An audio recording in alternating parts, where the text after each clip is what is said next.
The King R here once again with Madden Simulation Prediction. Week 3 is upon us, and finally, Madden has got one right thanks to last week's prediction of Atlanta over Green Bay. Not as close as the final score suggested, and not as high scoring as Madden predicted, but a win's a win for Madden, I guess. This week, Atlanta's at it again, and what I feel is, so to say, the game of the week. We have Atlanta at Detroit. Atlanta taking on their third NFC North opponent in as many weeks. And Detroit, they're off to a 2-0 start. Yes, they beat Arizona. Yes, they beat... Oh, who they beat last week? Oh, let's give me a second. It was another pushover team. They beat the Giants, that's right, on Monday Night Football because the Giants' offensive line sucks. But hey, upset, I don't know. I mean, the Detroit Lions, they've been on the rise. They've just been in a competitive division. They had a chance to be the NFC North champions 2 of the last 3 years, but yet they've lost to the team that beat them the final week of the season, and that's the Green Bay Packers. But for all you Detroit Lions fans, hey, I'd be happy how things are going now than they were 10 years ago when you went 0-16. But if you didn't go 0-16, you wouldn't have the quarterback that you have now, the highest paying quarterback, highest paid player in the NFL, Matthew Stafford. And in all honesty, he's worth every single penny. He hasn't won you a playoff game, but yet he's a top guy. And if you weren't going to pay him, someone else was and would. And, I mean, oh, well, what's that? He fumbled it and gave up a touchdown. Well, maybe he's not the greatest player, but this is just simulation anyways. But anyways, with this matchup, you have two, I think, of the 3 undefeated teams left in the NFC. You have Atlanta, Carolina, well, Tampa Bay, they're undefeated too, so 3 teams from the NFC South are undefeated. They join the AFC West, as the AFC West has 3 undefeated teams too: Denver, Oakland, Kansas City. I think Denver is a little surprising, especially that matchup they had against Dallas, that I call correctly that Denver got the upset. And how not pathetic, but sad how did Dallas looked in that game. And like Denver home team, they brought it, they came and they just took care of business, telling Ezekiel Elliott to 8 yards on 9 attempts. Some great running back, but yeah, not all of them have great days. But other undefeated teams, you have Baltimore, Pittsburgh in the AFC North, and the Miami Dolphins are the only perfect team in the East. Well, when you only play one game, you should be perfect. And like I said, in the NFC, it's Detroit, Atlanta, Carolina, and Tampa Bay that are undefeated still. And, well, if this game ends in a tie, we're going to have either, at the moment, new Kings of the North or the reigning NFC champions walking on sunshine. Excuse me. Well, some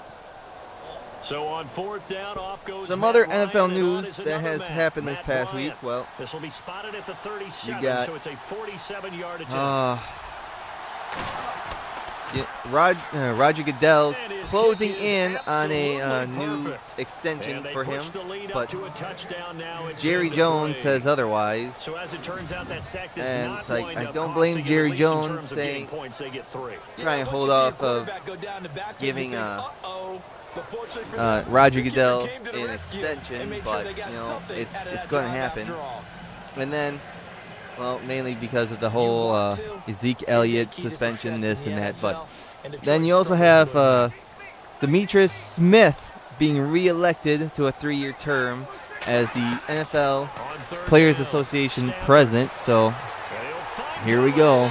We have the two heads that don't like each other, that blame each other for the situation the PA, the Players Association, is in. And it'll be interesting if what happens in a few years when the CBA needs to be renegotiated, and will the players strike? Will the players, will the owners hold out? What will happen? I mean, first and foremost, I would love to see football be played, but that's a fan side, and but I mean the players need respect. They should not be, how much power should the commissioner have? It's not really the commissioner. Commissioner is just the puppet. I mean, the owners make all the rules. They appoint the commissioner to represent them, and go from there. And I'm hoping, like I said,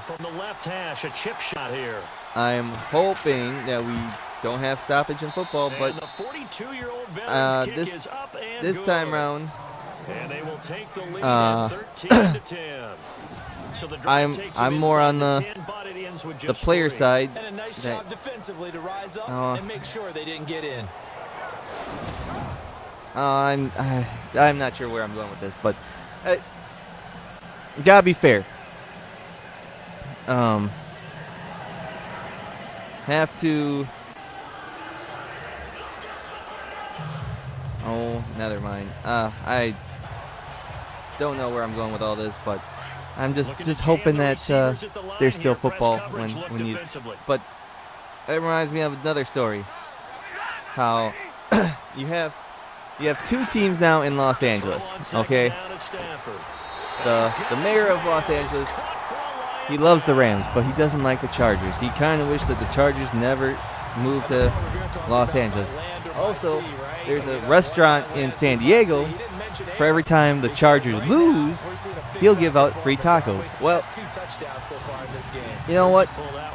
Sorry, San Diego, you didn't want the Chargers. You voted against of a new stadium or renovation. You said the city of San Diego spoke saying, "Hey, we don't want to pay for the Chargers." So they went where they sort of, kind of were wanted, but they're not even wanted in LA. They can barely fill a 30,000 seat seated soccer stadium, and the Rams could barely fill up the Coliseum, while the University of Southern Cal, they can jam pack that Coliseum up to the 100,000 that can hold them.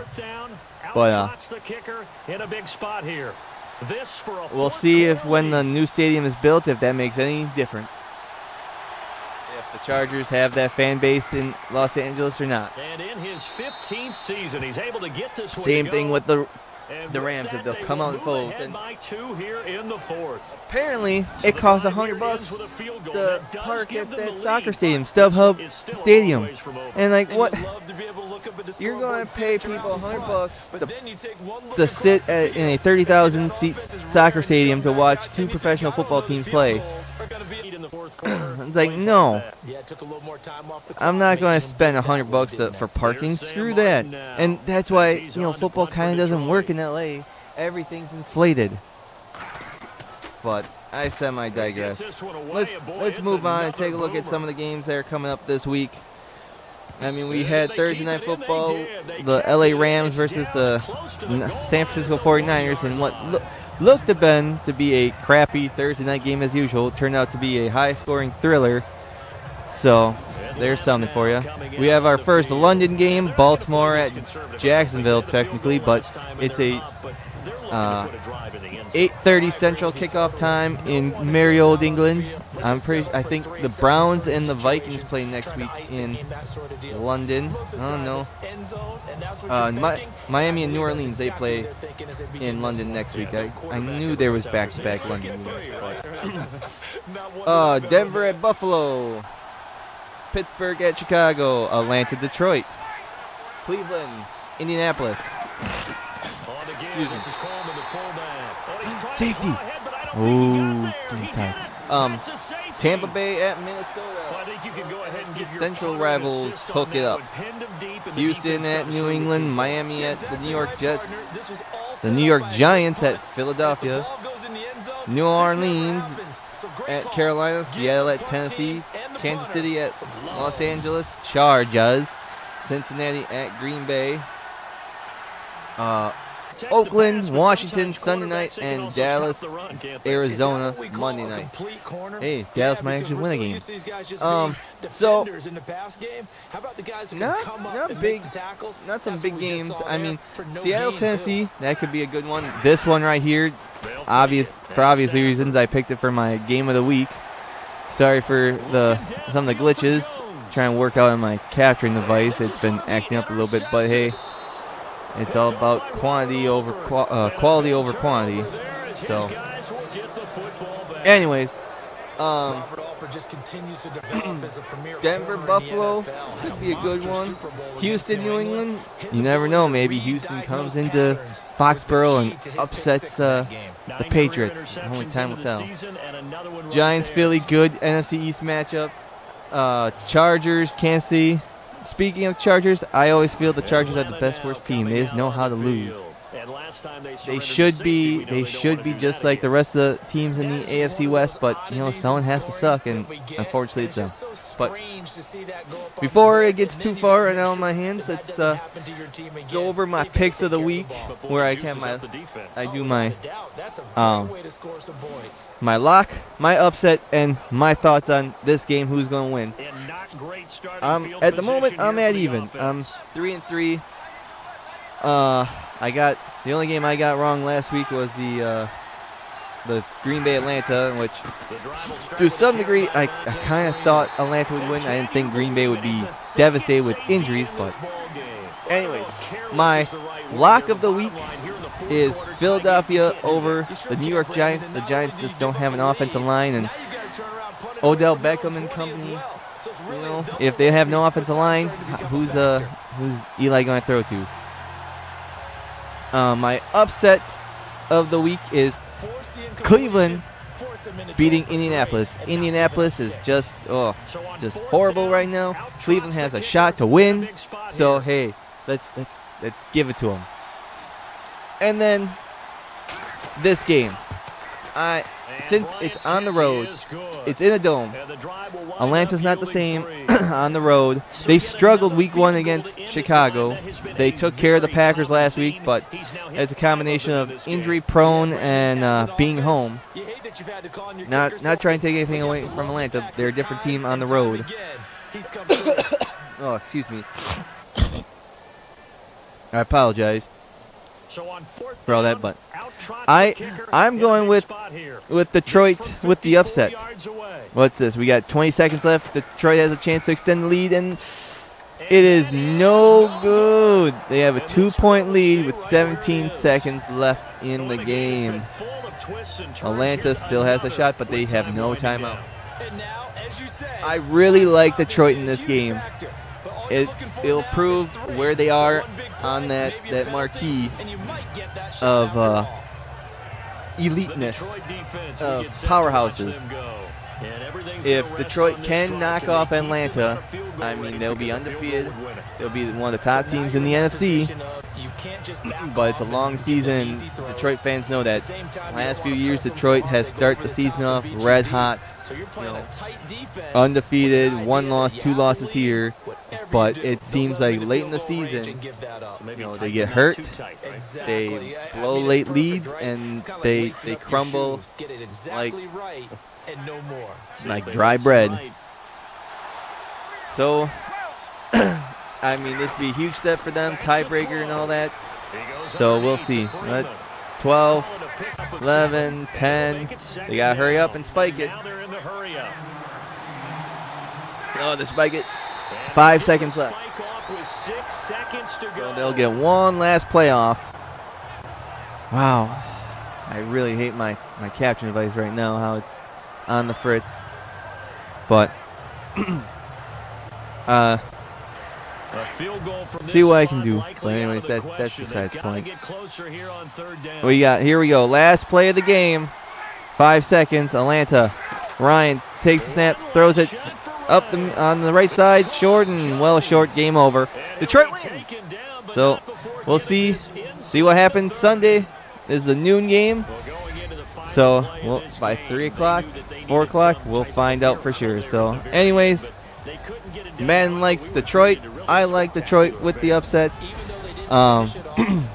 Thanks for watching, and tune in next week for another simulation prediction. So until next time, thanks for watching, and see ya.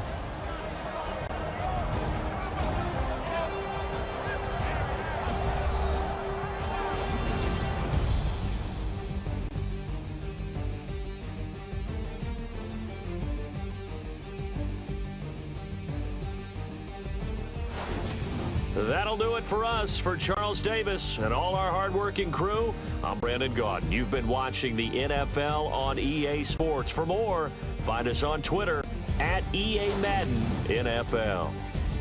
It's a win for the Lions as we say so long from Ford Field.